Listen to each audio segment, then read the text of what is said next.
Today we remember and celebrate martyrs in China that probably most of us don't know much about. This St. Augustine Zhao Rong was a soldier and not a Christian when he had to escort a missionary bishop from France, St. John Dufresne, to his martyrdom. Augustine was so impressed by his witness that he himself was soon baptized and became a priest. Then captured, tortured, and killed for the faith in 1815. With the two of them, we celebrate 120 named and many thousands more unknown martyrs for Christ over 4 centuries of persecution in China that still continues to this day. In the Boxer Rebellion in 1900, which was a brutal and complicated international conflict in China, they took special aim at Christians, and at least 40,000 Christians, mostly Catholics, were killed. Yet the gospel text of today, the Lord sends forth the apostles to preach the good news.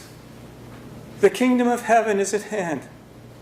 Cure the sick, raise the dead, cleanse the lepers, drive out demons.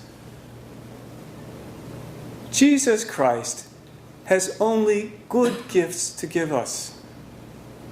He has only good gifts to give us.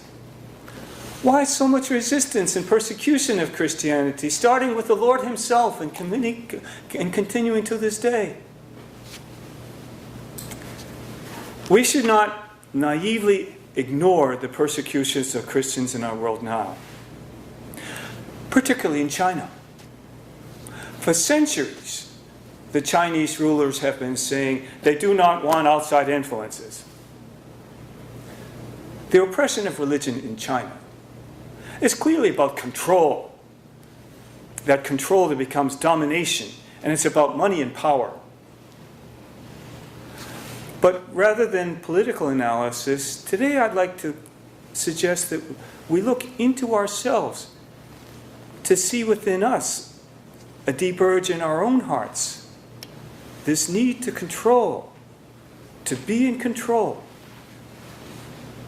Of course, control in itself is not bad. There's a healthy sense of control. When you drive your car, you better be in control of yourself. And children need to learn self-control. But there is this urge in us, which is actually, it's born of fear. And it began at the rebellion against God that was the first sin of Adam and Eve. Fears that can start to control us, and on one hand paralyzing us, or on the other leading us to try to control and even dominate others. Then, when a society becomes driven by fear and the need to control and dominate, the effects are very dangerous.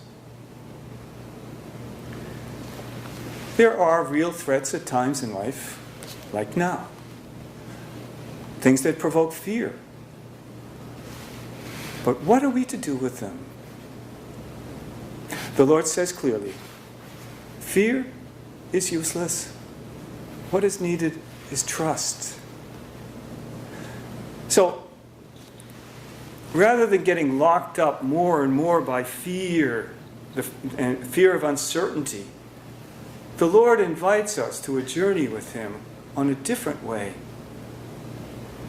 The way of truly believing and knowing that he is with us. So, instead of clinging desperately to a false sense of being in charge, trust in Jesus. Especially when the way seems difficult, hold tight to him.